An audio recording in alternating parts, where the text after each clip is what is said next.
16h-18h sur Europe 1. Stéphane Bern et Mathieu Noël. Historiquement vôtre. Tous les jours, dès 16h, Historiquement Vôtre vous raconte l'histoire sans se la raconter elle. Elle nous raconte des histoires dont elle seule a le secret. Clémentine Portier-Kaltenbach. Aujourd'hui, Clémentine, vous ouvrez l'album de famille de Karl Marx pour nous présenter son grand amour, Jenny. Jenny von Westphalen. Et en mars 1837, Karl a alors 19 ans, il est tout jeune, mais très audacieux, très amoureux. Il se présente au domicile du baron von Westphalen, Neue Strasse à Trèves, et il lui demande la main de sa fille Jenny. Alors le baron le refuse tout de suite, d'abord parce que sa fille est plus âgée, elle a 23 ans, cela dit, elle est bien en âge d'avoir besoin de trouver un mari, mais Karl n'en a donc que 19, elle est noble et chrétienne, il n'est qu'étudiant et fils de roturier juif converti. Elle est la plus belle fille de Trèves, élancée, des yeux verts magnifiques, des cheveux au reflet roux. Elle est d'une beauté absolue, alors que lui, ses amis le surnomment le mort. Il a le teint sombre, il est plutôt le mort, M-A-U-R-E, non pas M-O-R-R-T. Le mort, alors. Je précise le mort, oui. Bon, c'est vrai, les deux familles se connaissent depuis pas mal de temps. Elles partagent les mêmes idées libérales. Enfin, ce mariage, ce sera un peu la belle et la bête quand même. Alors le baron, non, c'est non. Mais Jenny, à ce moment-là, tombe gravement malade. Alors est-ce que c'est psychosomatique, Elle révèle qu'elle aime Karl depuis des années, que ce sera lui et pas un autre. Et donc le baron, finalement, est bien obligé de céder. Simplement, il dit, écoutez, d'accord pour le mariage, mais il faut que ton Karl, là, il ait une situation pour le moment où il n'a pas un sou.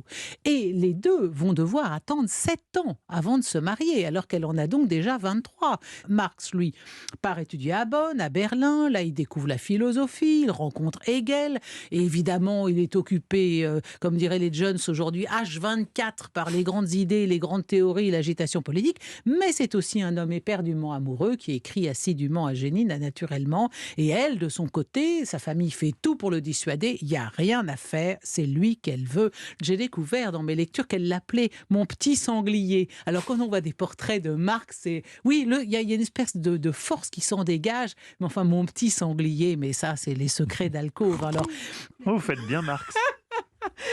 Karl Marx et la belle Jenny se marient le 18 juin 1843 dans l'église luthérienne de Kreuznach. Donc elle a pratiquement 30 ans, et lui en a 25. Le problème, c'est qu'ils vont avoir une vie extrêmement difficile parce que Karl va complètement sacrifier sa carrière de professeur à son combat idéologique. Il préfère la misère à la moindre compromission. Et alors là, une vie bien compliquée s'annonce pour les jeunes mariés. D'abord, leur premier enfant va naître en France, Jenny, comme sa maman, 1er mai 1844. Pourquoi ?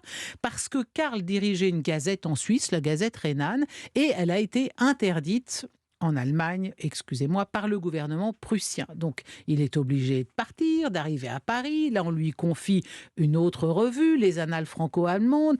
Bref séjour, parce que tout de suite, il était expulsé par Louis-Philippe. On part à Bruxelles. Pour payer le voyage, il faut vendre les meubles, il faut vendre pratiquement tous les vêtements de Jenny. Et dès cet instant, commence pour le couple une vie traquée, parce que tous les gouvernements d'Europe, bien sûr, se méfient des théories marxistes. Personne n'a envie d'avoir ce gars-là chez soi, comme Lénine quelques années plus tard. Donc toutes les portes se ferment, celles des États, des éditeurs, des journaux. Et chez les Marx, on traque le moindre sou. Et pourtant, on est heureux, alors qu'ils vont vivre ensemble, ils vont traverser des vertes et des pas mûres. On repart constamment pour Paris, pour Cologne. Alors après, c'est Londres. Et Jenny va y mettre au monde leur 4e enfant, mais c'est en Angleterre que le ménage Marx touchera au plus profond de la misère. C'est du Dickens, la vie des Marx. Moi, j'avais oublié ça, mais c'est extrêmement frappant. Et puis c'est le drame, parce que tous leurs enfants meurent. Ils vont perdre 3 de leurs enfants. Le petit Edgar, le petit Guido, Francesca, tous la tuberculose, et en plus, ce qui est terrible, c'est que c'est sans doute Marx qui la leur a donné. Donc toute la famille Marx à Londres vit pêle-mêle dans un 2 pièces avec des matelas jetés par terre. Mais au lieu de ruiner leur amour, parce qu'il y avait quand même matière, la malheureuse Jenny qui se retrouve là-dedans, fallait-il qu'elle l'aimât. À un moment tout de même, ce ménage a été en grand péril, parce que quand il se trouvait à Bruxelles, la mère de Jenny lui a envoyé une servante, Hélène Demus, qu'on appelait Leuschen. Elle avait alors 22 ans, jolie, robuste, pleine d'humour. Pleine de vie, on Et oui, imagine. pleine de vie. Et Leuchten ne quittera plus le ménage Marx, même aux pires heures londoniennes. Elle abandonnera ses gages, elle aura faim avec ses maîtres, devenus en fait sa propre famille. Alors il y a une liaison très éphémère, mais qui existe quand même, entre Marx et Leuchten. Marx lui a fait un enfant. Ah non. Si, qui sera reconnu par Engels pour éviter un scandale que ne manquerait pas naturellement d'exploiter les ennemis de Marx. Jenny a tout su, mais ça n'a pas réussi à venir à bout de son amour. Et à sa mort, c'est Jenny qui exige qu'elle soit inhumée dans le même caveau, le caveau des Marx. Ça a de la gueule quand même tout ça. Voilà, 1870, Jenny a 70 ans, elle tombe gravement malade et meurt en prononçant le prénom de l'homme qu'elle aime, son petit sanglier. Lui touche le fond du désespoir. Son gendre Paul Lafargue écrit après la mort de sa compagne, la vie de Marx ne fut qu'un enchaînement de souffrances physiques et morales qu'il supporta stoïquement et qui ne firent que s'aggraver avec la mort de sa fille aînée. Il en fut brisé et ne s'en releva pas. Il expira assis devant sa table de travail le 14 mars 1883, dans sa 65e année.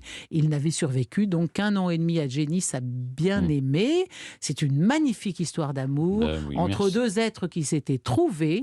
C'était Clémentine Portier-Kaltenbach.